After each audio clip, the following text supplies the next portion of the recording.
So one thing that I like really wanted to talk about with adaptations especially is um first of all, I you guys know this about me. I hate when people are too harsh on adaptations because it's Mm-hmm. not myth accurate.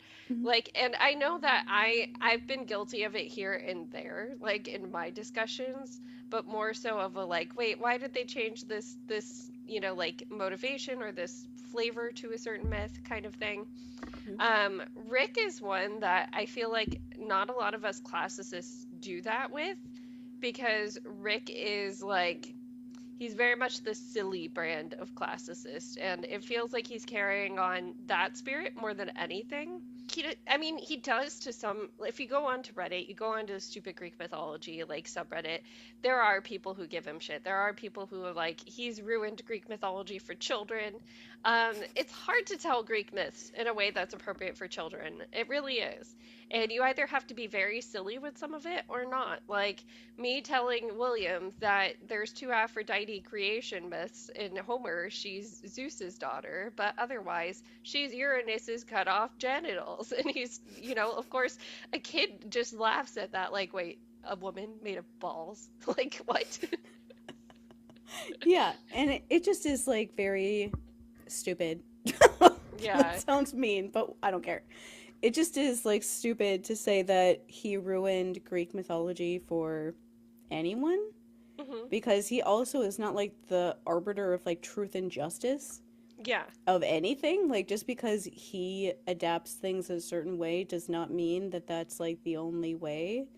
Um, he, if anything else, helped bring Greek mythology back for a lot of people overall, but especially like introduced it to a lot of kids. Like kids, they use Percy Jackson in school to teach kids Hmm. Greek mythology and make them care about it. Like there's a creator that I follow on here who teaches a sixth grade class.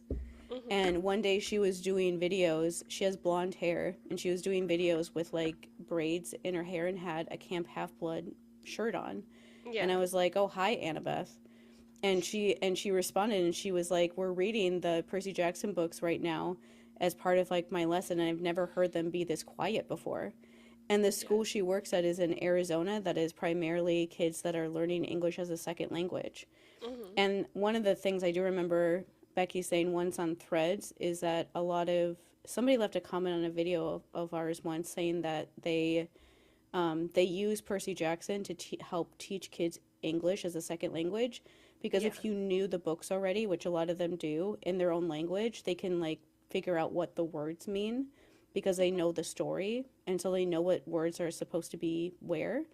And she said that that's something that they hear a lot from kids Yeah. is that like they use the Percy Jackson books to teach them Greek mythology and they actually like retain the information Hmm. and remember it because they like really like these characters and it feels real. Like one of the cute stories about Walker is he talked about when he was like I think he said he was like 8 or 9 and Hmm. his family for unknown reasons decide to go on a family vacation to go to the Louvre with like a bunch of little kids like I pray for his parents during that trip. Yeah. Like, oh my God. But either way, they went there. And he said he didn't like going to a museum, which, like, yes, you're an 8-year old boy. Of course you didn't. But he talked about how he liked the trip better when he saw like the Greek mythology statues Hmm. because he felt like he knew who they were because he read the first at that point he had at least read the first Percy Jackson book and he felt Hmm. like he knew who all the statues were and was like telling everybody about who these different gods were because of even though he remembers that they looked different from how they're described in the book it's Hmm. still like that's what those books do it makes all the stories about them feel real in a way and it's just I think that I forgot to mention this before, but one of the stupid things that I saw recently online is that one of Rick's books that is not a Percy Jackson book, it's the book Daughters of the Deep that he wrote that is off of 20 Leagues Under the Sea, where he has like kids of like the characters in that book do things. There's that book got banned in Florida and like the write up for it, oh my goodness. The reason why it got banned is because there's weapons in the book, which like okay. But the main reason why it got banned is because he mentions tampons. Yeah. There's a scene in the book where the main girl character is a teenager and she gets her period. And they banned the book because of that. And the thing that killed me about that is that there's like a little note at the end that says like warning, author mentions the word cishet in other books. And I was like, there's like Oh literally gosh. trans people running around his other books. The only thing you know about his other books is that he uses the word cis. That that is like you're Yeah. so like you're missing a lot. But it's um but also one of the things with that whole thing is that like they haven't banned him from mostly like the Percy Jackson books aren't being banned quite yet, at least from libraries and things like that, when there's like a million things in them that people like that would want to ban.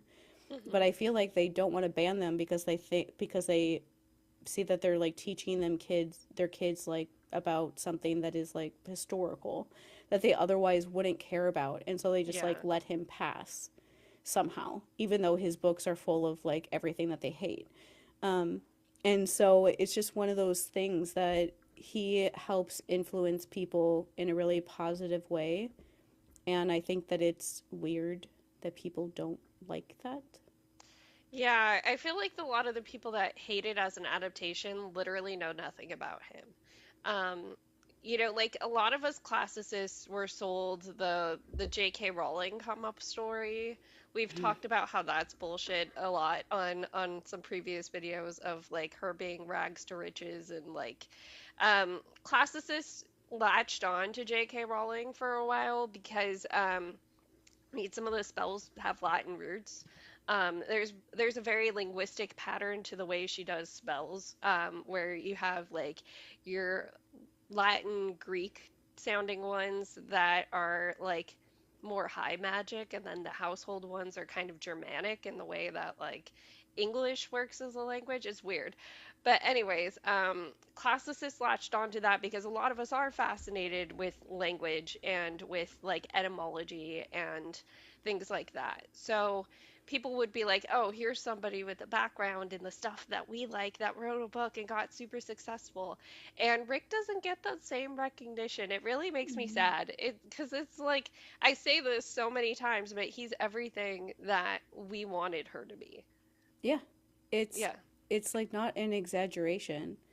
Like one of the Mhm. things I think is interesting about Harry Potter is that people basically like imprinted like who they thought J.K. Rowling was onto her because when millennials were growing up during that age, we were growing up a more like progressive overall generation. Mhm. And so we wanted something that reflected how we felt about that stuff. And so Yeah. Harry Potter was this book that this huge series that we all were reading. I was older, I was 17 when the first movie came out, but there are people like you that are much younger and even younger than Mhm. you who were reading those as like kids growing up. And Yeah. so back then there wasn't like social media the way that it is now. And so people didn't like JK Rowling was able to hide much easier who she was because she wouldn't talk to fans unless like fans sent her questions in Mhm. and asked her things like and she already which she would know a lot of the time what those questions would be or like pick and choose the ones she wanted to say. And so Mhm. there wasn't her like she wasn't accidentally like saying something outrageously transphobic or something back then because she wasn't actually copying and pasting stuff on Twitter because none of that stuff existed yet. And so she was able to get away with kind of seeming like she was the person everyone wanted her to be. Mhm. And then when not only did like the overall like plot of the book she was writing like not work anymore and everybody was like what is going on? These are not actually as good as I thought they were. Or just as time went on people realized. But he actually is that person. Like he was I mean just like the story to tell it again because it always makes me so mad because I believed like the J.K. Rowling story about how she was poor growing Mhm. up because I was really poor and I still am, but I especially was when I was a kid and wanted to Yeah. believe that I could like do something creative one day and that I would somehow make it. And so hearing the story of this woman who wrote this gigantic book series being so famous now and came and didn't have like an in with people, gave people like me hope. So I love to just make people aware that she said that she was really poor and was like living on, the English version of food stamps and things Mhm. like that. But what actually happened is that she did get divorced. That is true. And she had her daughter. That is like also true. But her family let her stay in this apartment that was like above like the coffee house that she was always in that Mhm. they owned. And so they were basically letting her stay there without her having to like pay rent and stuff like that. And she chose to work part-time that year. And so her big like, rags to riches story is actually that she chose because she had like people in her life that could help her with like money and stuff, which Mhm. most people don't have. She chose to work part time so that she could spend that year writing the first Harry Potter book. Yeah. And so she only worked part time. She lived in that apartment above the coffee shop. The family member she had that owned the coffee shop would like feed her and stuff like that when she was there. And so she didn't have to pay as much for food to get around having food stamps. But like somebody who, if you think that choosing to work part time when you could work full time and take like benefits, and that is like she described herself as like being like dirt poor. Mhm. If you think that that is dirt poor, you are so rich. Like you Yeah. have grown up with so much money. If you think that that is rich, like some people work full time and are on food stamps because they still can't afford food.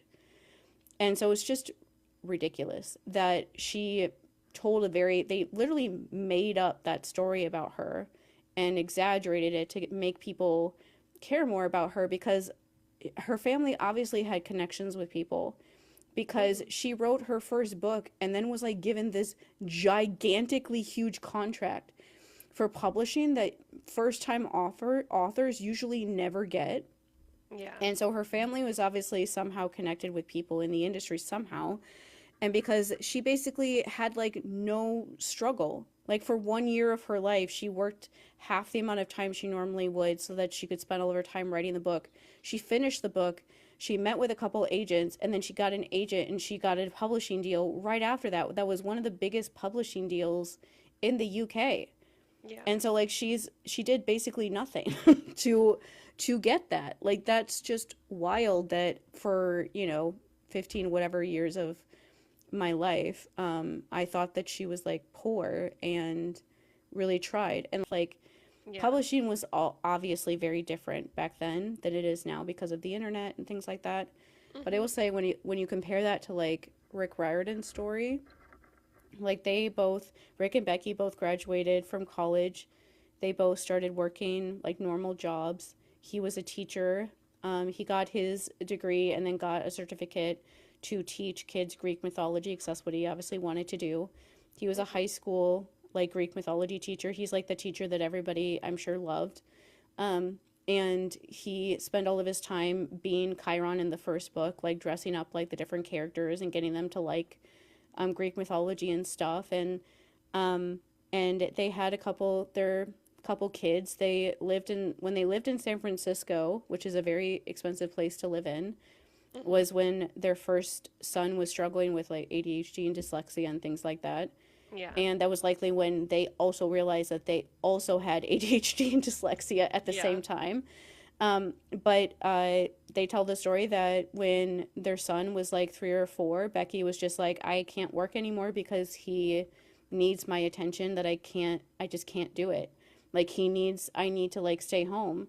And so for like many years, they lived off the salary of Rick being a private school Greek mythology teacher, Mhm. which is not a lot at all. Like my mom was a teacher and she made like nothing. Yeah. Um, the entire time. And so they made nothing. And when they lived in San Francisco, they moved back to Texas because they were poor and I'm Mhm. sure could not like survive to live in San Francisco for very long, only on a one teacher salary. That's not going to work very much. Yeah. Um, and so he started writing like mystery novels about characters like that were inspired by people he knew in around Houston and Texas where he grew up.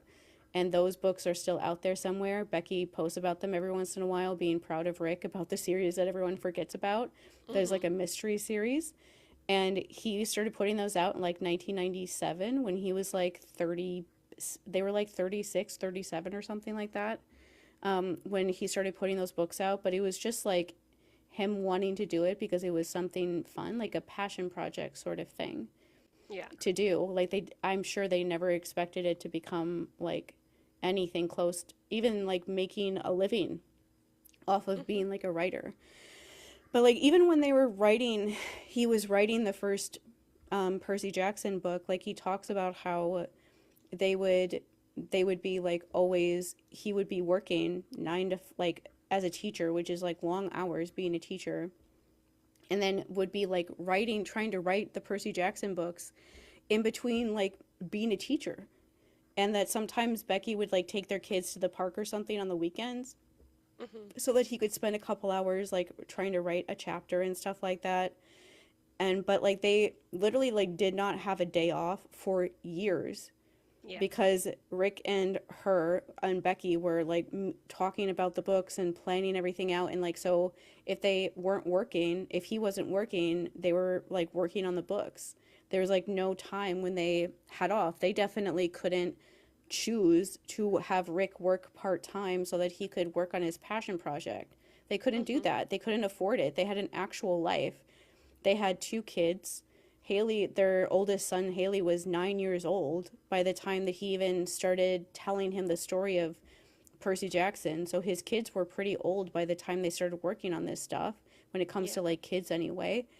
And so they couldn't do that. Like he had to like work all the time so that his family would like pay their bills Yeah. and they could like feed their children Yeah. and stuff like that. Like his Rick's parents are both um what is the word? They're both teachers too. Mhm. And so they definitely didn't have any money. Um, Becky, I'll say no comment about her parents because she doesn't like talking about them very much, and what she does say about her father figure at least isn't positive. And so I doubt that that person would have been somebody that they could have like gone to for help with money, because if they had, they wouldn't have done all this stuff with like Yeah. having to do this to take care of themselves. But either way, like they didn't have any help. They didn't have Mhm. anybody helping them. That like that's how it is for most people. Like I have people in my family, like my mom and stuff, that will help me, but also my mom doesn't have money like that. Like I Yeah. feel bad that she helps me with money because I know she doesn't have a lot. Like she's my mom and she wants to help me with it, so she's going to give it to me regardless. But I don't ask her for it unless I absolutely have to because I don't have anybody else. But like last year at this time I was unemployed and my unemployment had run out. Like in from June of last year to the beginning of November of last year, I had zero income. Mhm. None. Because I was unemployed for most of that time, and the unemployment that I had ran out at the end of May. The only money that I got was from my mom and one of my aunts. They would give me money every month. I would basically pay my rent and have $200 left over for the rest of the month. And so my mom would just come by and buy me food so that I could eat. I got Yeah. like two credit cards and maxed them out just like buying food for myself when she was out of town sometimes so that I could eat when she was gone. And she would feel really guilty about being gone because she knew that she was the only one around that was like helping me with stuff like that. Like that's how normal people are when you're unemployed and you can't get a job and you don't Yeah. have any money. And you're not from like a family that just has money. If you don't have any, you just don't have any. Like I was so like freaked out all the time last year for like 6 months because I could never pay for anything. That was so stressful. And that's Yeah. how, and that's like Rick and Becky's story too. They're maybe not that extent to poor, but still they're raising two kids with just one income. And it Mhm. was like a normal person income, not like something that made a lot of money. And so I'm sure they were really stressed out about all that kind of stuff. And so Hmm. when Percy Jackson took off, it was like this amazing thing. And it's also just like the annoyance that when Percy Jackson took off, that Harry Potter had been around for a few years. And so they're always in JK Rowling's shadow. Yeah. Like one of the very first blogs that Rick ever wrote, like I remember reading this blog in 2010, was him listing off the ways that Percy Jackson is not a ripoff of Harry Potter. Because so many people just saw like three kids and like a giant dog. Even though in that blog he writes about how the dog in Harry Potter is based off of the myth of the dog that's in his. Yeah. And so it's like it's actually the other way around. Not Yeah. like I'm not copying her. She was like copying the myth that I was bringing up. But it's just that whole thing that for so long, there was like always in her shadow somehow. People always thought that she was that her books were better or that everything was better. Like her movies were much bigger, and it just feels like a good example of watching them that if you just like stick it out, things will eventually work out because Hmm. now people are talking about how she's, a literal fascist Yeah. and is using the money she makes from Harry Potter to try to take trans people out of just life. And anytime people can't post pictures that they go to Harry Potter World at Universal without people popping up in their comments and being like, "I thought I could trust you," Yeah. because of what her brand is associated with. Like Jason Isaacs keeps making public statements because he keeps saying things about like supporting the new Harry Potter TV show, and then a bunch of people are like, "What the fuck is wrong with you?" And then he makes more statements, and then people get upset at him, and then he says something. He just keeps saying stuff, and I'm like, "You just can you stop talking?" Yeah. Because no one's ever going to be okay with you just like letting her do what she does and still thinking that she's worth anybody's time. Um, but it's just that whole thing has happened while Rick and Becky are just like, hi, we're still here. We still put out books almost every year, pretty much every year, almost every year since like 2005. Yeah. Our books are still good. They actually teach kids things that are helpful instead of telling them to, obtain slaves and become a cop. Oh my Um, gosh. just two random things that just stay in my head about Harry Potter. Yeah, it Um, made no sense. but they actually, followed through with that stuff. They add more diversity as the years go on. Their books are very, like, not okay with, the patriarchy or colonization or any of that kind of stuff. And they use the Greek myths to teach kids that stuff without them realizing what they're teaching them. Yeah. Um, I mean, the Which, Harry I Potter, mean, that's following the legacy of what classical authors did more than anything. Like, yeah, I ended up, so you had sent me a comment where somebody on my Odysseus video was asking, like, oh, where is this stuff that's not in the Iliad? hmm And I ended up recommending to them, I've recommended these plays before, Sophocles' Ajax and the Philoctetes. Those two plays by Sophocles have been used in a production called Theater of War, where they literally still do dramatic readings of them for veterans because those stories, Ajax, like it can deal with sometimes the fact that, I mean, a lot of veterans commit suicide, and hmm that's Ajax's story.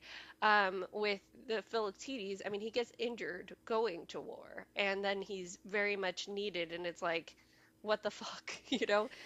yeah, yeah, and like you brought up the reason why we talked about this because you were reading Reddit as you do, and Yes. somebody on Reddit was talking about how like people only bring up that Ovid has like he had politics in mind with how he wrote his stories, and he's like everyone did. Hmm. And like, yeah, that's literally the point of Greek mythology is that people were like writing these stories as an expression of what they were experiencing in their lives. Yeah. And so it's so weird how people fixate on certain stories and act like there's politics behind it. Art is always political. Hmm. Art even back then was political. Like my shirt Medusa and the Yeah. Gorgons. Like Medusa started off as being this story of the gods just being ridiculous, um, and doing that whole story of killing her for like just for one of their heroes to get something back, but not like a real necessarily real reason. But like Hmm. as time went on, people in their society started looking at that story and being like, are we sure that Medusa wasn't like the victim of this story? Because this sounds pretty horrible. And was like looking at things and being like, this doesn't seem right that they killed her like this and made an instrument out of the sounds of her sister screaming in pain about her dying. And so the story just like kind of naturally started changing because people started thinking about the normal person, basically, the non god in that story, and thinking like, there's no way she could have possibly like slept with Poseidon and actually had a choice about it because he's a god. And just Hmm. like basic things. It's literally the same things that we do now with stories where people read like how people looked back at Harry Potter, for example. Yeah. And like I every once in a while I see a video of somebody talking about Molly Hmm. in Harry Potter and talking about Molly how she was Weasley. a Yeah. horrible boy mom. And like Yes. I hated her when I read the books when I was a teenager. I hated her. I wanted she was nice to Harry sometimes, Hmm. like, but I just didn't like her at all because she was horrible to Fleur, she was horrible to Hermione. Sometimes she would say just like flippant things about Harry going through abuse and stuff at home. And I was Yeah. just so confused about why people liked her so much. And so it's nice to see people realize that. But that's like Yeah. one of the million things in Harry Potter that people look back at. Or even the more political stuff of like Remus Lupin Hmm. being like a vampire and he Werewolf. gets oh yeah, sorry, werewolf, and that he becomes a werewolf because like an old like man like breaks into his house and turns him into a werewolf when he's sleeping. And it's just like a horribly like anti-LGBT like story when you really think about what she's doing, especially when she said that she used him being a werewolf as an allegory for the AIDS epidemic and stuff. Hmm. And it's like at the time when we didn't really know and people really weren't really thinking, her like even acknowledging the AIDS epidemic seemed like a more progressive thing. But then when people like actually thought about how she depicts Lupin, that he just like has this thing wrong with him always, that it will never get better. He just turns into a monster once a month no matter what, and it doesn't matter like who he is as a person. Like he gets kicked out of school when he's the only teacher that actually taught them something Yeah. just because of that. Like it doesn't have anything to do with who he is as a person, but he's like bastardized by their entire society just because of this thing that somebody else did to him. And it's Yeah. just those little things people looked back on. And that's like what people are supposed to do Yeah, I mean, with we said Greek similar mythology. things about like Cersei's Minotaur, Cersei's version of the Minotaur, where the Oh, Minotaur yeah. can be soothed, and not have the appetite full strength. There's like Wolfbane exists in this world. People know it exists. They Mm-hmm. make it hard to afford because the only time Remus is able to actually afford it is when like Snape is making it for him. That's what we Mm-hmm. kind of get in the books. Mm-hmm. And then people are still treating him like he's going to be a complete monster when it's like, okay, do you not trust the potion then that the potion master at the school is making? Because Yeah. that potion, it like from what I remember in the series, it makes him still transform, but he's able to control himself. Yeah, he can like stop himself from hurting anybody because Yeah, he when he's himself, he doesn't. And yeah. it reminds me a lot of weirdly the Marvel movies with Bucky Barnes, how Hmm. like Bucky is not in control at all of his body when he gets triggered by Hydra. Hmm. And there are so many storylines about him after he's fine, where like the government and other people even in the Avengers still don't trust him because they think he's gonna like do that again. And it's like he was being tortured all those years. He didn't actually want to do that.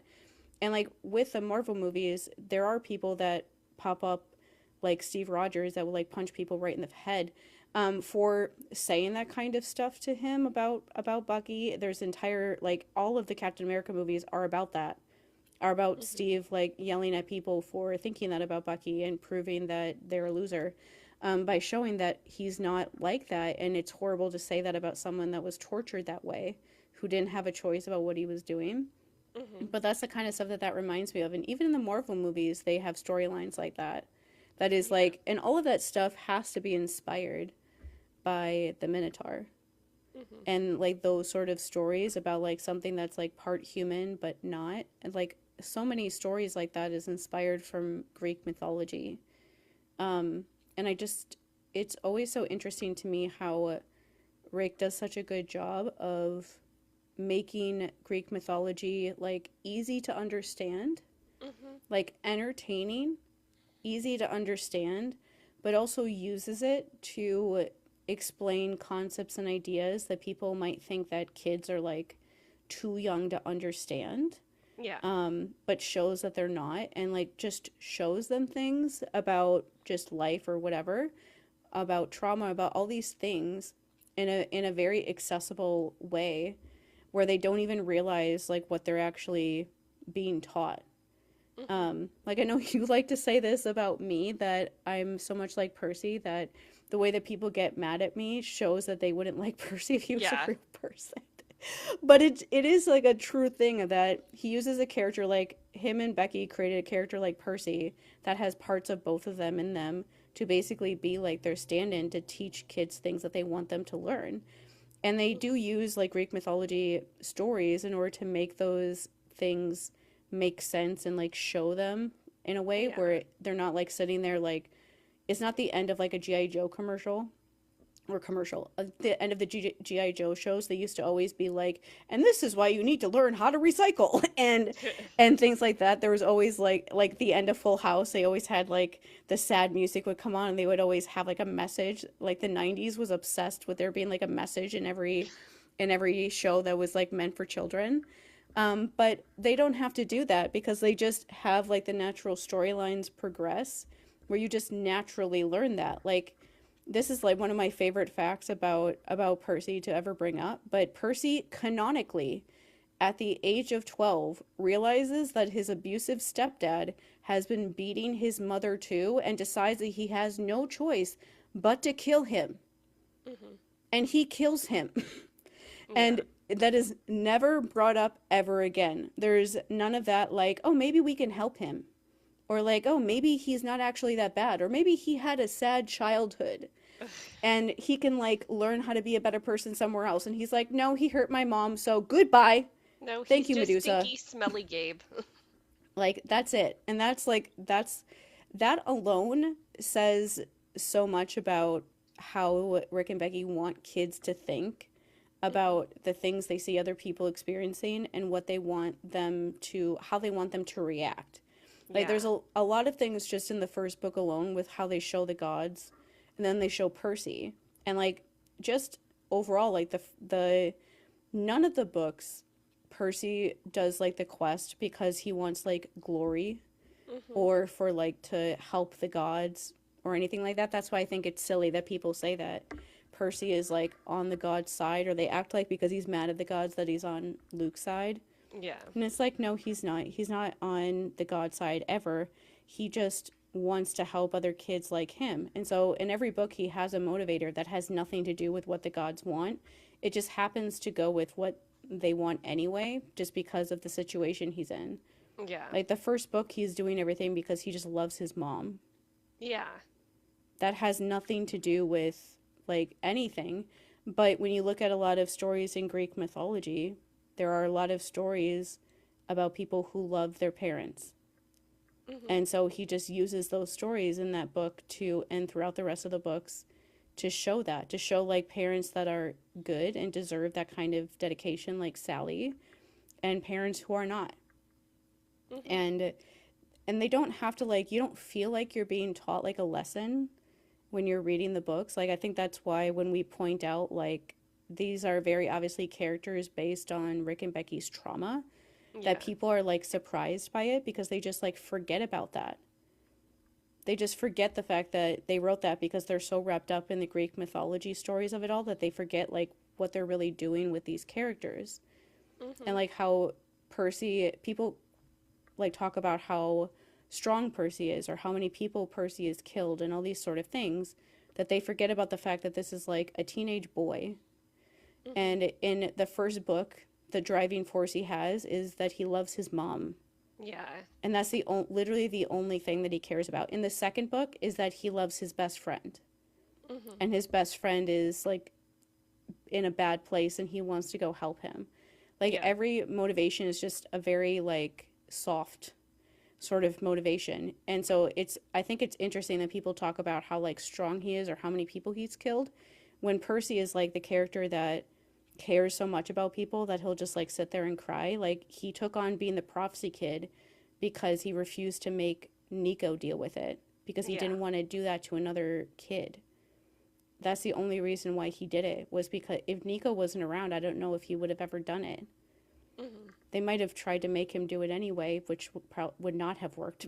but Yeah. but still, like he didn't do it to like help the gods or help anyone. He did it because he couldn't make like a 12-year-old little boy go through that. And that's like a very like soft, emotionally minded child.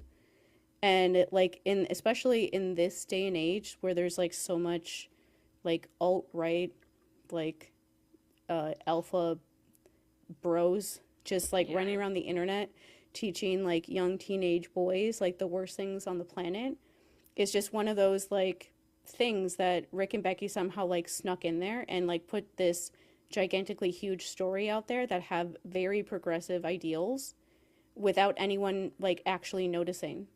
Hmm. And they still haven't noticed because they haven't tried to ban them from schools yet.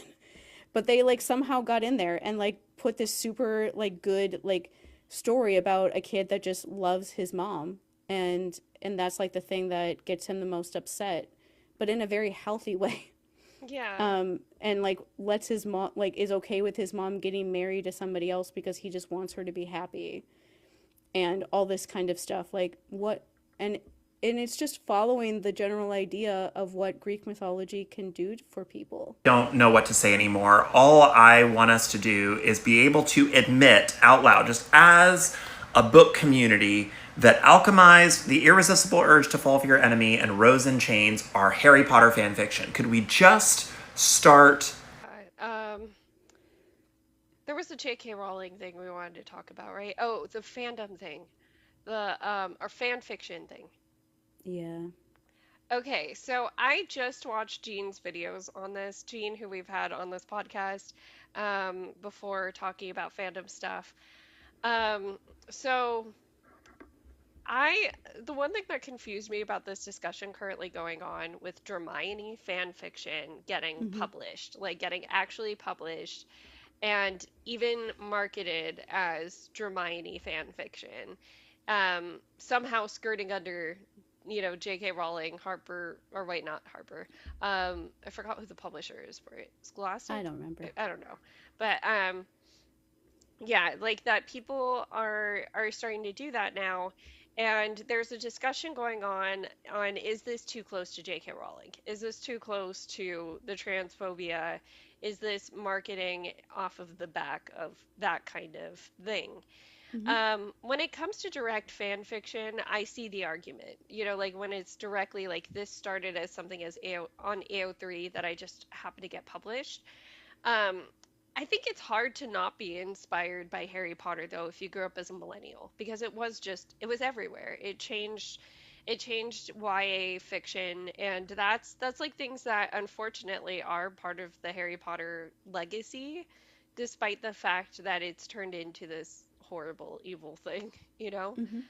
Mm-hmm. So yeah, I got confused on the discussion because I had to make the delineation in my own mind of okay, the reason this is bad is because we're talking about specifically fan fiction that gets published. Yes. So one thing with fan works, like Hmm.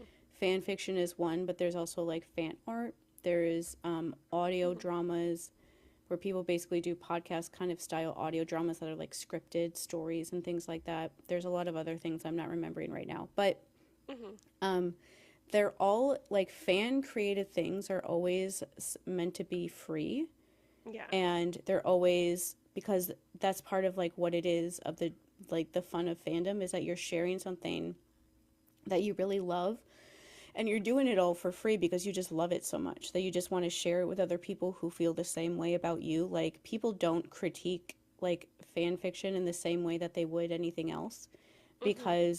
because it's like that author is like giving you basically like a gift. They're writing this story for you for free. Mhm. Unless it's something like really bad or something, you don't people don't really do that kind of thing. Because it's just a fan that's done it. They're not making any money off of it. They don't even want to. And so already there's always like the question of like, should you even like publish your fan fiction? Yeah. Because it's something that was meant to be free. Some of the time when authors get deals to be like a published author, they take down their fan fiction Mhm. that they were writing. Sometimes publishers make them do it, sometimes they just do it anyway, but that is something that sometimes happens. But Yeah. especially in the last few years or so, there's been a couple ever since. It's always the weirdest stories that get turned into books from fan fiction. Like 50 Shades of Grey was a Twilight fan fiction, Mhm. and they literally just changed the names from Edward and Bella to whatever the characters' names are in Yeah. those movies. They didn't change like basically anything else. You can tell that it's a Twilight fan fiction just from like the general plot. Like I would probably find stories still like that on AO3 right now in Mhm. the Twilight, in like the Twilight tags and stuff. Um, Yeah.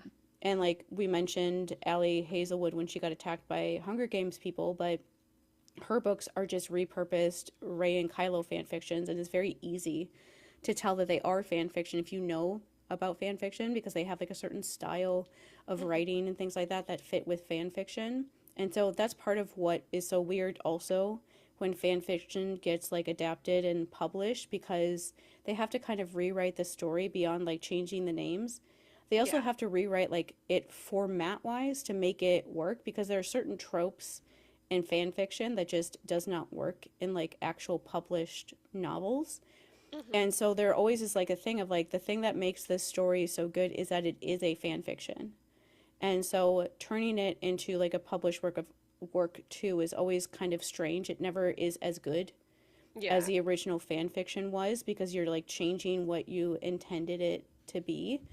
And basically I remember I think it was last year, people became obsessed with this Draco and Hermione fan fiction.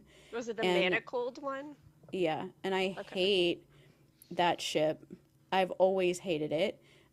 Even when I liked Harry Potter, I hated that ship. And so I understand why people like that kind of ship in fan fiction, though it's fun. But people Mhm. started like they read the story. It was a really long fan fiction. Like I have read fan fiction stories that are like 300,000 words. And that's not I've read stories like that in like one day.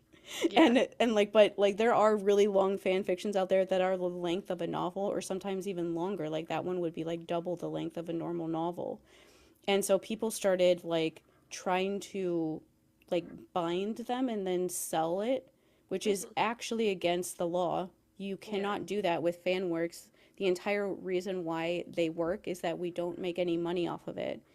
As soon as you try to like sell merch about it, or you try to like sell like binded copies of it, you are like breaking copyright law, because Mhm. you're not allowed to do that. The whole reason why fan fiction works is because we're not doing that. It's just something that is online and we're not trying to make any money off of it. And Yeah. so people started doing that kind of stuff, and then that I guess that book and another one at least was got like publishing deals that are both like Draco Hermione books. But the part is that you cannot ever like the thing that Jean was saying that is absolutely true is that you can never divorce the fact that that story started off as a Harry Potter fan fiction. Mhm. People know that's what it is. People know that 50 Shades of Grey was a Twilight fan fiction. Yeah. No one's ever going to like forget the fact that that was a Twilight fan fiction originally. The Mhm. Everyone knows that the Allie Hazelwood books are Ray and Kylo fan fiction.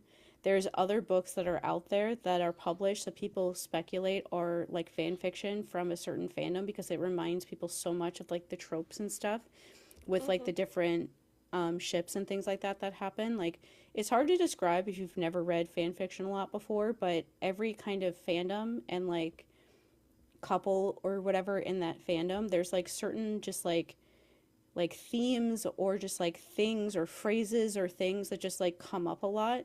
Yeah. in those stories. It's not, nobody like does it on purpose, but it's like you just keep, you read a bunch of stories where they like say this same thing or do this same thing, and so you just put them, it always ends up being in a lot of those stories in that way. And so people just notice those things sometimes in other like published works too, but they just haven't figured out who it is. I know there's ones that I'm forgetting, but overall, when it comes to like Harry Potter, Hmm. you cannot. The authors recently did an interview about this because the books are about to be, at least one of them, but I think both of them are about to be published very soon. And Yeah. so people are starting to talk about like you're giving JK Rowling money because the way that this has always been marketed is that this is a Harry Potter fan fiction. That is Hmm. what everyone knows about it. That's the only reason why anybody even knows about these books being published at all and would ever want to read them, is Yeah. because they knew that they're originally a Draco and Hermione fan fiction, and they want to see what the published version with them changing things around a little bit would be like. If nobody knew that this was a Harry Potter fan fiction, nobody would care about Yeah. your book. You wouldn't have a publishing deal, you wouldn't have anything.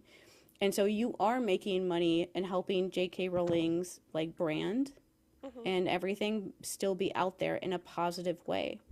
You are doing that when you're doing that. And so the Yeah. authors are like not wanting to talk about that or like trying to like toe the line of being like, oh, we're not transphobic, but also like, you know, these stories are here for us to play in our sandbox and you can't do this and this and this. And it's like, yeah, when you're not making money off of it, Yeah. like none of that matters anymore. When you signed a publishing deal, you knew when you signed that publishing deal that you were signed a deal to publish your Harry Potter fan fiction, and that everyone was always going to know that that was a Harry Potter fan fiction that you were putting out. You Yeah. can't like now backtrack that and act like you're not supporting her when you are. You are giving her positive press. This is Yeah. the only positive press that she's had in like a decade. But you're essentially giving it to her because now people are talking about Harry Potter fan fiction in a positive light. And they're going to look up other fan fiction stories about Harry Potter and just think about it in a positive way and try to divorce. You cannot divorce it from J.K. Rowling. Hmm. You can never divorce it from J.K. Rowling. Like, you can't divorce the fact that 50 Shades of Grey is a Twilight fan fiction about Mormons, Yeah. because that's what Twilight is about. You can't you can't like divorce those things. You never can. And so Yeah.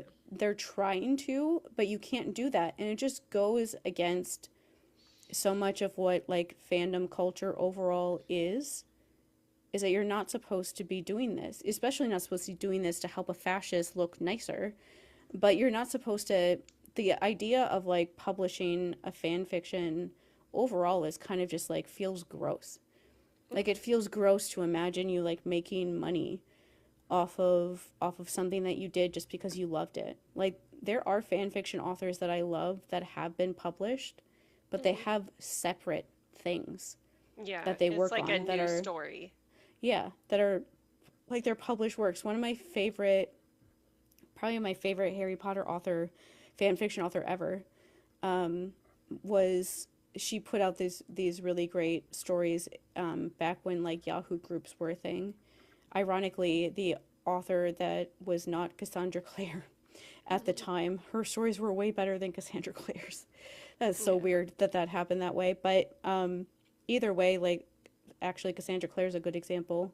She, stole her story, I'm sure, from somebody else because that's what she does with anything that she pretends to write.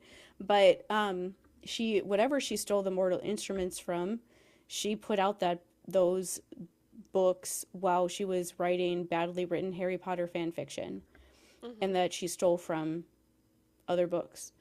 She like literally copy and pasted an entire chapter of like obscure novels that she thought nobody would know and just changed the names to the Harry Potter characters. And otherwise, the entire chapter was the exact same from these books.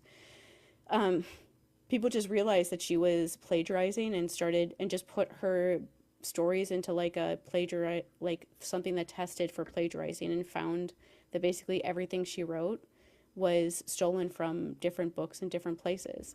But either way, like she got published for different stories that were not her Harry Potter fan fiction. Yeah. Um, the author that I'm thinking of, she wrote these really well done fan fiction stories while also working as on like an her own published works as like a published author, and she did put out a couple books on her own that were completely different from her Hmm. Harry Potter stuff, but she was doing like those separate things at the same time. A Hmm. lot of like writing fan fiction overall is a good way to like learn how to be a writer. Yeah. um like if Rick wasn't like published so long ago, and like he probably wrote fan fiction when he was like learning how to be a writer when he was younger, and like his stories about Greek mythology are basically Greek mythology fan fiction. Hmm. But either way, like it's generally like really good advice to write fan fiction because it helps you learn how to be a good writer and figure out like plots and character development and all these sort of things, so that you one day can try to work on your own published work with your own characters that Yeah. become something real. But like it just feels like it's cheating because so much of like the development of like characters and their story and like their character arc and all these things, that you don't have to do any of that stuff when you write as much when you write fan fiction, because you already know like who the characters are, their person. That's like part of the fun. Yeah, you get to skip over a lot of the world building.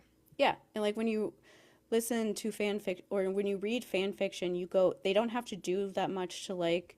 One of the things that's always interesting about published fan fiction is that people usually don't like the books that are published fan fiction, and they there's always people that read fan fiction that are like, why did these books get published when I've read so many other stories that are so good? And Hmm. it's because there are certain things with fan fiction that you just know. Like when you go into a fan fiction story, you know who the characters are already, and so Yeah. they don't have to like work too hard to like to like introduce like their personalities and like their backgrounds and just like the things that make them their own person, because you already know these people, and so you already have an idea of who they are and what they want to be and all that kind of stuff. But like if you take them out of that world where you already know those things about them and make them into a published work, then that just means that you have characters that like just end up getting in relationships, but you don't know why, because Hmm. you don't know them anymore. You don't know like their personality or why they would like each other or what makes them get along or things like that in the way that you do in fan fiction, because it's already introduced that way to you. And so Yeah. to me it just feels like cheating to like take a fan fiction that you wrote and then turn it into a published work somehow, because all of the hard work, like JK Rowling basically did all of that for you. People know who Draco and Hermione are already, and they know Hmm. who those characters are. You don't have to like make them interesting because people already find them interesting from reading Harry Potter already. Yeah. And people going, nobody is going to buy that book and not know that it was a Harry Potter Draco Hermione fan fiction. And so everyone's going to be going into it to compare it to the fan fiction version. And so it's just it's not right. I think it's questionable to turn your fan fiction into like a published work anyway. Hmm. But it's especially super questionable when it's JK Rowling. And the reason why this situation became like a whole thing Hmm. online is that the authors involved just like refuse to talk about it. Yeah. And it's just one of those things of like, if you're going to accept a publishing deal to publish your Harry Potter fan fiction in this way, and they're going to use Harry Potter to promote it and everything, people are going to ask you about it. And the Hmm. more that they ask about it and the more you don't talk about it, the more people are just going to keep thinking about it because you refuse to acknowledge it. Yeah. And so, like, just talk about it and, like, talk about how you feel and, like, how you came to the decision to accept this publishing deal and put this book out despite who J.K. Rowling is. Like, just tell people, Hmm. like, how you got there, and it wouldn't be as bad, but they just, like, won't do it because they don't have the guts. Yeah. And so it's like turned into this whole thing where they're just like trying to publish these books and just pretending like they're not helping JK Rowling, or that people can just forget about where the books really came from, and they just like Yeah. can't. Meanwhile, like the cover, it's girl with brunette hair, boy with icy blonde bleached hair. Yeah. And like there's no like Draco's iconic for the fucking bleached out hair, you know? Yeah. And like that's how like fan fiction is, like, or Hmm. published fan fiction is. Like the Allie Hazelwood books, especially her first book, Love Hypothesis, Hmm. that is Kylo and Rey. The characters on the cover look like them. Hmm. And so it's like they do that on purpose so that because they're trying to use it as marketing to get you to buy her book. The only reason anyone ever bought or tried her books out like the way that they did is because they knew it was Raylo fan fiction, Yeah. and people wanted to know what Raylo fan fiction was going to be adapted into like a romance series. Um, but it's like you're using all of that stuff, and so if you're going to use all of that stuff, you're going to have to like explain how you got there and like Hmm. why you thought that this was okay. But it's overall just um, a lot of like fandom culture things are getting like really weird lately. Yeah. Like people like selling binded copies of fan fiction stories they love and trying to sell them online. And people Yeah. keep telling them like, You're not even if supposed you to do don't this. get in Yeah. legal trouble, this is just against like what fandom is ever supposed to be. It's just wrong Hmm. to do that. It's wrong to like leave comments like critiquing fan fiction the way that you would like a actual published work. It's wrong to be accusing people of like creating CSAM when they're actually just writing fan fiction and Yeah. it's like not real people. It's there's just so many things about fandom culture right now that people are like doing that never they would never have done a couple years ago because it was just so against what most of it stands for. Hmm. Like fandom is this really great thing where people are just we all love the thing that we love so much that we just want to share about it. Like people like making like we make our podcast stuff because we just love to talk about this stuff. Yeah. Um, People make like edits and things like that on TikTok and things because they just love to talk about it.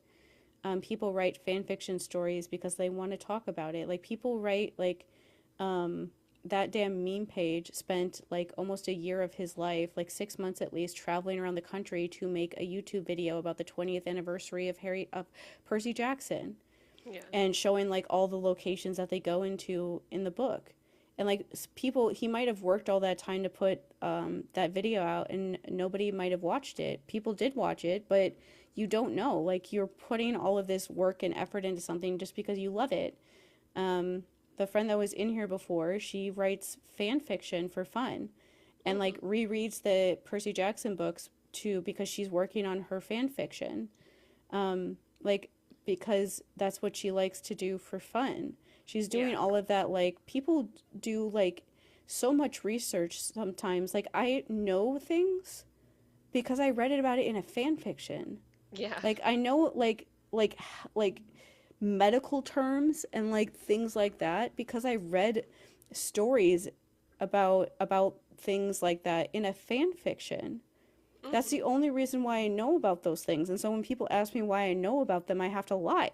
But like people who write those stories, sometimes like people who have like actual like health or like medical knowledge will write fan fiction stories about people being in like a dangerous situation like that where they might die because they just use all of their knowledge to like make it accurate. But a lot Hmm. of fan fiction writers do not do any of that at all, and they just end up like asking people questions online who are for research, or they just end up researching it a lot to make it as accurate as possible. Like American authors will spend all this time trying to make like British, like things that are British, the characters are British, sound right. Like we Hmm. try really hard to like make it where they can't tell when that we're American. Yeah. And so like that's just and they're doing all of that for free. They're never going to make any money off of it. They're not doing it to make money. They're just doing it because they just love to do it. And it's that's what's so fun about it is that you just spend all your time being like super creative with other people that are also super creative, and you just have this like built-in community, and everyone just kind of goes with these rules that have been around for the longest time, and we all just get to enjoy this thing together. Yeah. Like when things like this, like even like what we were talking about before with Percy Jackson, like people are just like sharing their theories and everyone gets to like think about their theories and then build upon them in that way. Like it's like a group activity that we're just all doing together because we all have this thing in common. Hmm. And it's really fun to do that. And so when you have some of the people in it suddenly like monetizing their fan work, it just feels like this weird sort of betrayal Yeah. of like, but I thought you were one of us, kind of feeling. And it's especially complicated when you're writing something affiliated with JK Rowling, right, especially right now. Yeah. I mean, my first encounter with people talking about even just binding fan fiction for their own Hmm. use, like not to sell it just so that they could read it and have a copy that looks like a book, was All the Young Dudes, which like is a Harry Potter fan fiction. It's not one that I've read, but it's one about the Marauder. Like, Oh. yeah, and everybody was obsessed with it on Harry Potter TikTok back in, I want to say 2021, Hmm. 2022, somewhere around there, Hmm. because people really latched on to the idea of the Marauders in fandom. Hmm. And yeah, these conversations have been going on off and on for a while because I do remember one of my friends who makes book talk videos actually did get her copy of All the Young Dudes just bound for herself, and she was like, I didn't know when I did this, we're not supposed to do this Yeah. in her videos. Yeah. Yeah, like there like for an example of that, like a couple months ago, somebody asked Becky on Threads like if fans were doing like a project where they were like doing like animated shorts basically of like the Percy Jackson world kind of Hmm. thing, would that be against like their your copyright, or would they be allowed to do that kind of stuff? And like Becky like just explained like no, like if you don't make money off of it, then it's fine. Like you're not, because you're Hmm. not making anything off of it and you're just making it. And so you're not like taking money away from their brand in that way. To be fair though, I always say this about them, but Percy Jackson stuff never gets claimed on like YouTube and stuff for copyright. I've never had like Percy Jackson clips or anything like that ever be claimed in one of our videos. Harry Potter does, and Yeah. Avatar does. Avatar like gets claimed like every freaking time. I don't even try to put like video clips in videos anymore because they always end up claiming it. And if your YouTube channel is monetized, then they take like a cut of whatever you make from the video. And it's Hmm. just ridiculous that like a corporation is taking money from like normal fans. But there are like Avatar and Harry Potter are ones that are known for doing that like claim things as soon as they're in them. Percy Jackson, they don't care that much about it. But it's more just the idea that when people started doing that project, they asked Becky about that because they respect her and Rick. And so with the fans that are doing that project, they're like having people like try out to play like the different parts and stuff, and it's all like the characters from the books and things. But they like specify on like their TikTok and YouTube and stuff that it's all like not for profit, Yeah. because that was the way that they could still do it. And so that's like usually how people do this kind of thing is, if you like the author that is involved, even if you don't, like you just don't do it for profit. You're not Hmm. doing it to like, make money off of it. And it's hard for people to understand if you're not like in fandom, but fandom is an entire culture. Yeah. And it's just something that you do.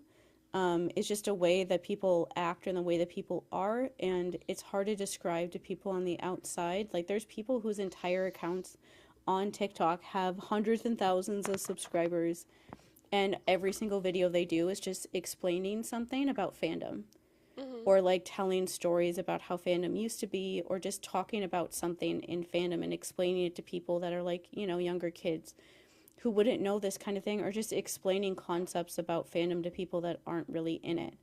Yeah. And it's just that is an entire world that people are in, and it's all based on just like a shared like love and respect for the things that you're talking about.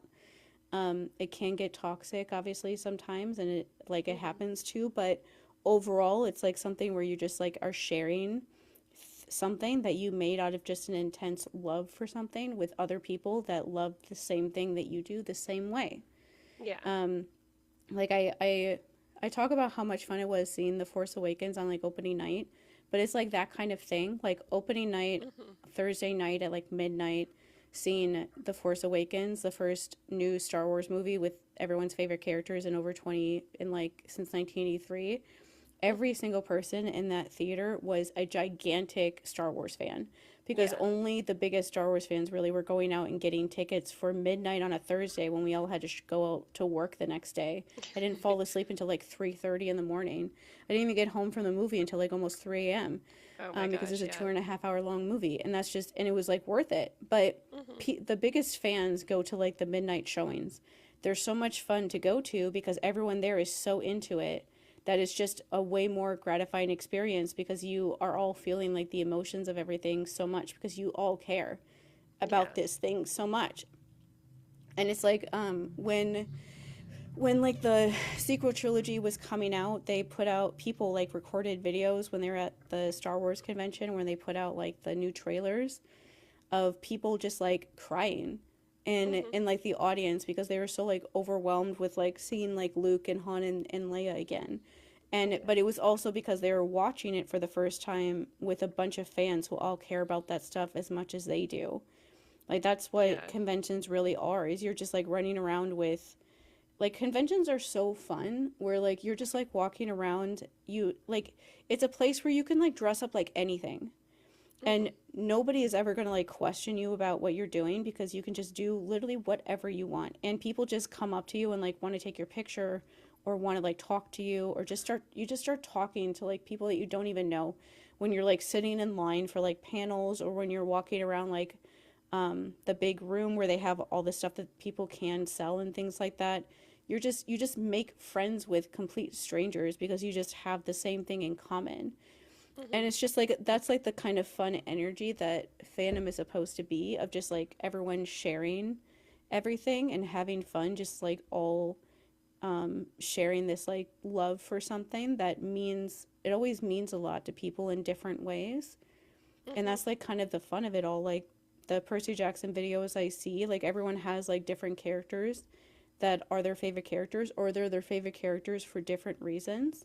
But that's Yeah. why I always find like I always find like the Percy people always find me because that's what they're looking for, and we all have like this same intense like love for him as a character for the same reasons. And Hmm. they just like stay around because they feel the same way that I do about him, and like him for the same things that I like him for. Yeah. Where they like also like some of the videos that I make that aren't even about Percy Jackson but are like related to that kind of stuff anyway, because it's just what they look for. There are people that love the Percy Jackson books because of Annabeth, and they feel identified with like her story of like an overachiever that could never get acceptance from her mom and then was like, groomed by an older guy. And like those people always end up finding each other and following each other. People who love like Magnus Chase the most. Hmm. There are people who love Jason or Leo or whoever. And they all just like, you just find like kind of your people no matter what you're doing, because we just like somehow always find each other in Yeah. some way. And there's like always just like these shared experiences of like everyone has like this same like fan art that they love. Like in Harry Potter, the fan art of them falling into Tartarus, that fan art is everyone's favorite because it's so well done, and the artist made it with like Walker and Leah in mind. Hmm. There's like the same fan edits that everybody likes. There's this fan fiction stories that are just like there's always big fan fiction stories that are known in the entire fandom that everybody has read before for Yeah. one reason or another. It's just one of those things. Even with like people on YouTube, there's like certain YouTube creators that people just know about that talk about things that are going on, and everyone just kind of shares their stuff around because that's just how it works. Hmm. And it's just that's what fandom is supposed to be like. It's not supposed to be like this money making, I guess, opportunity. Like using it to figure out how to be a writer is a really good way to learn how to be a writer. But Hmm. there's a difference between using it to figure out how to write a good published work versus like just stealing the stuff that you wrote for fun and then publishing it. And Hmm. I just can't imagine like a worse person to choose from than Harry Potter. Yeah. I I just I can't even like imagine doing that right now. Like if you Yeah. really were living like under like the general like rules or whatever of fandom, you would have said no to that publishing deal and you would have like tried to get them to publish something else. They wouldn't have published something else. The only reason why they published those books is because they were this like internet sensation where people not in Harry Potter fandom suddenly was reading Manacled for some unknown reason. I think because it's like such a wild like story. Like I saw like some of the plot twists that Hmm. happen in it, and I'm like, yeah, this is like a fan fiction. This is the kind of stuff that happens in fan fiction. Yeah. Um, and that's fine. That's like part of the fun of it all is that usually they have like wild plots, especially the longer stories. That's what makes them kind of fun because you can do whatever you want with them. But Yeah. it just feels really gross that they publish them at all and then that they publish them and they're trying to act like they're not helping, especially considering that the TV show is I think it's supposed to start filming if it hasn't started filming yet, the new Yeah. Harry Potter TV show. And so you're literally helping her. You're like giving her good press. Yeah. One of the things in, I think it was in the video that Jean ended up stitching, Hmm. where someone was talking about one of the articles that recently got published about it. Um, I lost my train of thought for a second. I can say when you're waiting to get it back that the person that she stitched is somebody who's a published author too. Oh, he He is. makes Yeah, I didn't know who he he makes was. videos on TikTok too, and just about like fun fandom stuff. But he Yeah. is somebody who is a published author, and so he was asking them, frustrated by the situation as somebody who has done that and can talk about like, you know, I understand what this is like, but I you can't like get this over on me. I know how these things. He was the things that in that video he was asking about like who even made like this article come out in this like publication because usually Yeah. publishers are the ones that make those things happen, and that means that your publisher is actively trying to promote your book by using Harry Potter. So like how can you say that you're not trying to help JK Rowling because you are? Um Yeah. but yeah, it's just I don't know. It's Yeah. it's just it doesn't feel good that they're doing this kind of stuff and are like pretending like they're not. At least like Yeah. own up to it. Like that was part of the hilarity of like 50 Shades of Grey was that it was very obviously they're very obviously supposed to be vampires. Yeah, the thing with 50 Shades of Grey too is I have to wonder E.L. James's name or not name, age because like but weren't there a bunch of older women in the Twilight fandom that were just like super horny about it in a way? Yeah, probably other Mormons. I don't know if Yeah. she is Mormon, but I wouldn't be not necessarily all Mormon, but there probably were a lot of like conservatively Yeah. Christian people that are in a lot of like fandoms like that use fan fiction and other stories like that to let out the like their natural desires that they've been told since they were kids makes them evil. And so the Yeah. only way that they can let them out safely is through these like fictional characters and stuff.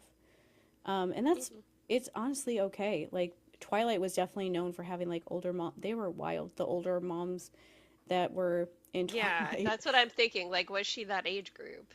But Because, yeah, that's kind of the stuff about fandom that's always interesting is that there is so many people are in it for like so many different like wildly vast reasons that you can never like just like pinhole like an entire group for liking just for liking it for one reason only because you hmm, just never know why people like the things that they do or what they get out of it. Like there are yeah, like, kids that were reading Twilight because they just thought that it was like a fun like escapism story that they didn't think about very much.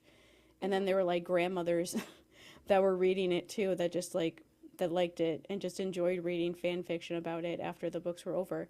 And Yeah. then of course there's also the fun, like what the authors of this book were trying to do was a lot of times people will use fan fiction to fix the story when it's like a problematic story, which is most of the fan fiction in Harry Potter.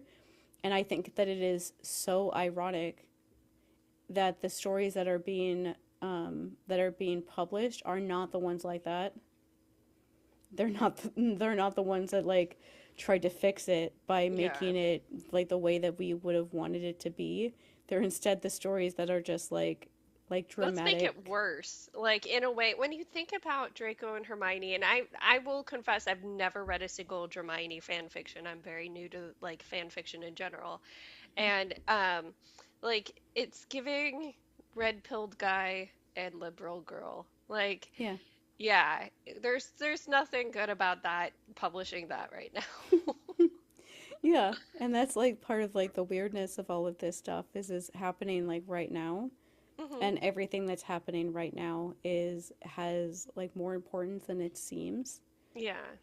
And so the fact that they chose that story and that it's coming out right now when everything is happening, it's just like you can't pretend like you're not doing what you're doing. You could have like Yeah. backed out. Even if it meant that you lost money, it's like still, even if you didn't back out, you still have to like explain why. Yeah. Like you just do. It's one of Yeah. the thing that I always get upset about with like fandom stuff like this is that like the whole reason why they even got a publishing deal is because so many people liked their story. And Hmm. so it's like the fandom is the reason why in general this happened. Like yes, people Yeah. liked your story because you wrote it a certain way, but the fandom's reaction to it is what got it attention. You didn't Hmm. actually, you weren't the one out there doing that. It was all these other people that ended up writing your story and enjoying it. And Yeah. so when people like turn around and turn their back on the fandom this way by doing these things, it is like usually the parasocialness is like it feels like a personal attack, but it feels much more like it's a personal attack when things like that happen because it's like you got this deal because we liked your story so much and now you're just like pretending like that, trying to pretend like that never happened because it makes you look bad Hmm. that you're perpetuating JK Rowling's story, or like because people have a like a they think negatively about fan fiction sometimes, and so people go into the story thinking that it's not going to be very good Yeah. for other stories that have been published that way. And so it just feels gross that like that something you got a deal for this story because the fandom really liked you, and now that and now you're just like being like bye, I'm done Hmm. with you now. Now that you helped me get a career and I'm now going to make money off of you liking my story, I'm just going to like leave you behind and act like that never happened. And that's Yeah. just like that never feels good. Yeah. Ew. Yeah, I mean there's room to be inspired by things that Mhm. end up being controversial later. Like I said, I think it's impossible to be a millennial and not to have been inspired by Harry Potter at all if you go into writing. Like at least somewhat, you know? But Mhm. but what you do is you take the parts you like, you expand on those, you throw away everything else, you know? Like there's no need to make it so exactly. And I don't know too much about these works that we're talking about in general, but it does give kind of the feel of like, okay, Draco's wearing all black, he's blonde, Hermione's got brunette hair. There's elements of magic, at least in the cover that I saw. Yeah. Yeah, so like it's very clear, you Mhm. know, and you can have a dark romance and not make it exactly like, oh, it's very clear that these are characters that already exist. Mhm. It's very possible to do that, Hmm. but they just like didn't in this case. It's just weird. It's Yeah. very that whole thing was very confusing the entire time I was watching it happen because I was just like I don't understand why people are making such a big deal about this one fan fiction and Yeah. why people are like trying to sell it and Yeah. other things like that. I'm like I don't understand why they were fixating so much on just one like because the thing about fandom is that there's a story like that with every single ship that is out there, no matter how obscure it is. Hmm. There's a story like that in every single one. And so it's like, why did this one somehow like take off or somehow become this big deal? I don't know. Yeah. And I don't even like care to like really look into it, but it's just like very weird how that happened, because I'm like, what about all the other like stories like this that are out there for all the other shit? There's like hundreds of ships in Harry Potter, and all of them have stories that are just as good as that one is. But somehow that one wasn't, that is the one that was like chosen for whatever reason. Hmm. Um, it's just very weird. Yeah, I never understand people's dark romance stuff, and like I get it. I'm not gonna knock anyone's kink too much, but for me, I've always been the type of like I don't want a controlling man to lead me. I If a think, man's going to be like in a dominant position in my life, it's because I chose it. You know, mhm. it's because I trust him to be in that position. I think some of that is people just like liking stories that are about things that are like different. Hmm. Like they aren't necessarily like co-signing that stuff or wanting to do that at all.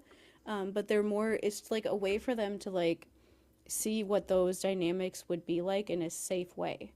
Like these are fictional characters, they're not real, they're not actually going to be hurt or anything in any way.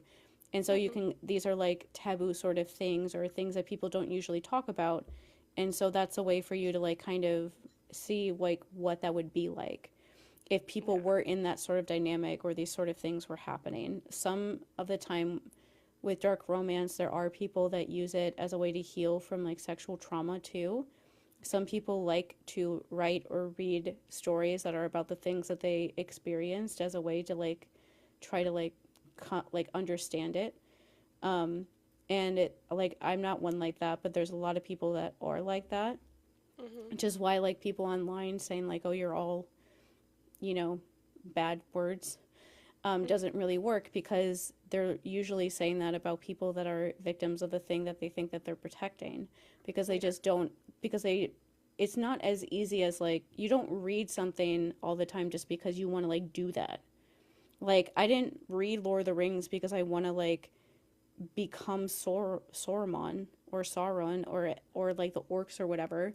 They're a part of the story, but like, and it's a fun like fantasy world, but I didn't read those things because I want to like become them. Like I read a bunch of Star Wars books that are about like the Sith, just the Sith doing very Sithy things.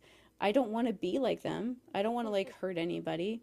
And it's just when it comes to like dark romance, because it's more like taboo sort of like sexual topics, people, the purity culture gets to everybody, and they like act like the people that are reading those books are only reading them because they actually want those things in their life, when most of the time when people read or watch things or whatever, they're not doing that because they want that. They're doing it because they just find, they're curious about it and Yeah. they want to know about it. Like there are people who watch like the Mormon Secret Lives of Mormon Wives like TV show that just think it's fun to watch these like Mormon women are and are learning about Mormonism by the weird things they say. Yeah. Um, and I so it's think like that it's idea. Like they're not yeah. co-signing Mormonism. They don't think that being Mormon is a good thing by watching it. But Yeah. nobody is thinking that about them. But like with like that sort of like dark, there are dark romance books that go like too far. Like I've definitely talked about ones that romanticize incest. I really Hmm. don't like that those ones are out there, because incest is such a like a hard thing for people to take seriously. And so those books are usually the only way that people know about it. And so books like that being out there about it is difficult, because books about actual it don't aren't really out there in the same way that like Hmm. actually shows what we actually go through. And so like there's a lot of people that think that like Flower in the Attic is like actually how it works, when it's not at all. Like I know I've told this story before in my TikTok, but I don't think I've ever said it on here. But when I was in seventh grade, which was in Hmm. 1997, Flowers in the Attic and that whole series was really Yeah. popular then. And I remember I was going through it at the time, and I remember going to school, and I barely went to school at all in seventh grade. But I remember one of the days when I was there, I walked into one of my classes, And there was a kid in one of my classes that was reading one of the Flowers in the Attic book, and one of the other people in class was like, "Oh my God, why are you reading that book? The people in that book are disgusting." And everyone started talking about like how gross it was, but they were like reading it because they were just like curious about it, about why people were all reading this series about something like that. But Hmm. like me, who actually went through that, hearing everybody talk about how disgusting the characters were who were doing that, I was like, yeah, they're right. I am disgusting. And so I'm never going to tell anybody what's going on because they're just going to think that I'm even more disgusting than they already think I am because I was already the most unpopular kid at school. And I'm like, if I Yeah. tell them what's happening, they're going to think even worse than me. And so I never told anybody. And that like actually was something that happened. Like I didn't tell people because I saw how they talked about people in that book. And so it's like, yeah, there are situations like that where you have to think about how you're presenting like those sort of situations when they're things that are really harmful, and your story being out there and like making people think that's how those things happen can actually hurt actual people. But most of the time dark romance isn't that at all. And it's just like people writing whatever wild books they want to. Yeah, And I they're just allowed got a to do bad that. experience with a fan of one, a former best friend, a very recent former best friend. I'm sure you can tell who I'm talking about. Hmm. A heavily tattooed former best friend, was into them for the actual I want this reasons. And so I just had a really bad experience with that, where it's like, you realize you're romanticizing abuse, right? And Yeah. person did not care.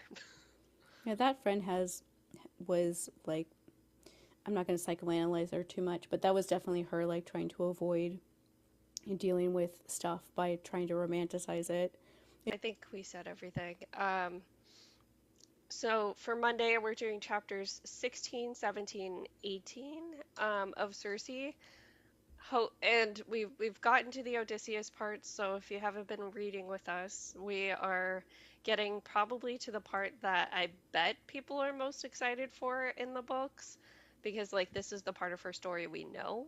Um, Mm-hmm. and um, what else? We're, as you said, because of the timing with Comic-Con, there's probably going to be stuff dropping in the next week or so. So I Yep. wouldn't be surprised if we have either behind the scenes or an actual trailer by the Yeah. time. Comic Yeah. Con is Comic Con is 2 weeks from tomorrow. The kids are likely in Canada right now in boot camp for Hmm. Titan's Curse. Yeah. And so that's happening already right now somewhere. There's likely going to be some interviews with the kids will likely pop up in the next couple weeks before they go to Comic Con when Hmm. they like promote it. Um, but yeah, just like keep a watch out for anything else that they put out before that happens. But otherwise, we're gonna have a ton of stuff to talk about in two Yeah. weeks once the panel starts, and we'll see what else they decide to randomly drop on us before or after. Yeah, a good Because way to stay on top of those drops is to join the broadcast channel we talked mm-hmm. about on Instagram. Okay, so They drop it there first. Percy can send you another reel.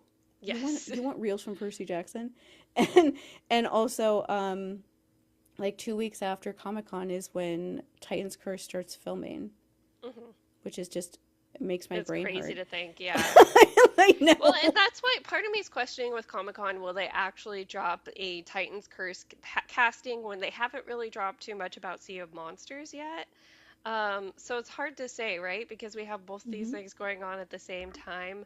On the one hand, the fandom is like desperate to know who some of these people are going to be, but on the other Hmm. hand, like we still need to talk about Sea of Monsters. We haven't talked about it enough. So, Yeah, yeah. and it's never happened before. Mhm. Like when they did season last year, they were just talking about season one and then talking about season two coming out.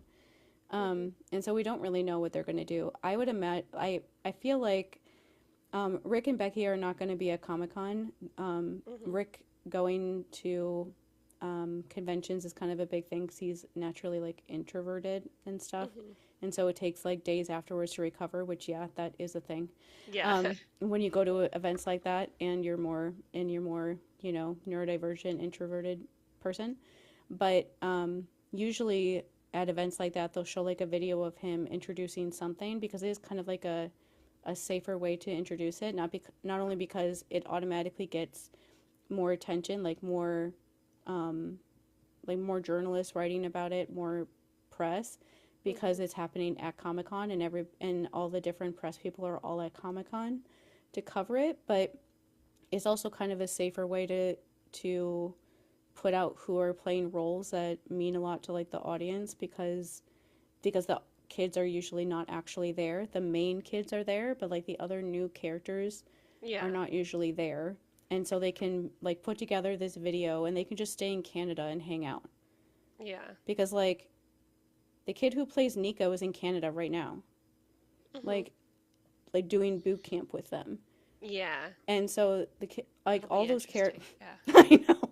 All those kids are there. And so if you're going to and like boot camp when they're doing that, they're busy like all day doing like different things, like learning their lines or meeting with people or meeting with the writers, meeting Rick and Becky and getting advice or like working on scenes or like working on like stunts if they have stunts or like water training or whatever. And so like when they introduced the trio when they were doing their boot camp for season 1, and Hmm. it helped the three of them bond when Leah got all of the racist backlash that she did, but it also helped them like just kind of be distracted from that because they were busy all day Yeah. and we're just together working on this thing all day, and so it was easier I think for everybody to handle that because they were all together in the same place, and so they felt like they were going through it all together and she wasn't like by herself in the way that it would have felt like that if they did that stuff when they were at home. Yeah. And so that's why I think that they might do something because they're all in boot camp right now. And so the kids that are playing the new roles that won't be at Comic Con will be up in Canada during that time and can just you know, not have to worry too much. They'll just notice when suddenly thousands of people start following them. Yeah. I I can't remember. I think they did mostly chronological like character releases for season 2. I think the Gray Hmm. sisters they might have announced after Tantalus, but technically they come before Tantalus. Hmm. But generally speaking, they did announce them in chronological order. So if they were to do that, Nico and Bianca would be first, and then Zoe.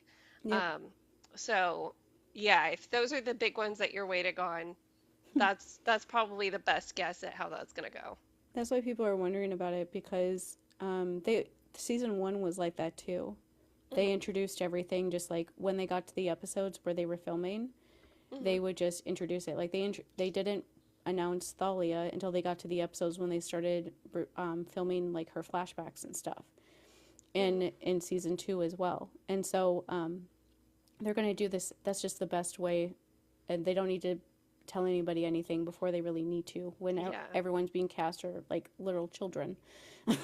And Yes. like Charlie's the oldest one at the age of 21 when it comes to like the main characters that are all kids, and Yeah. so they don't need to do that any other way than that. And so that's honestly the safest way to do it. And like maybe Artemis, but especially like Zoe, Artemis, and Nico and Bianca at least are Yeah. definitely ones that they would have them cast for the first episode, Hmm. and so they'll be dropping those things sometime, even if it's not at Comic Con. But Yeah. also it's automatic like promotion for both seasons Yes. because bringing up that they are announcing casting for season 3 will remind people that aren't us that season 3 was already renewed and they're already going to be filming it, so it's going to come out a year after season 2 comes out like regular TV shows used to do, and will Yes. just make people like remember that stuff and be excited about it and then be looking into like where like I already saw like an article about season 3 and all the like comments underneath it on threads were like, what about season 2? When is season 2 coming out? Did I miss it already? And like Yeah. that's like why that stuff just like works no matter what way you do it. Yeah. All right. Really do have to get going. So, Yes. yeah, so we'll be back for Cersei, the next few chapters of Cersei, and whatever fan stuff comes out in the next Hmm. week. We'll see. Yep.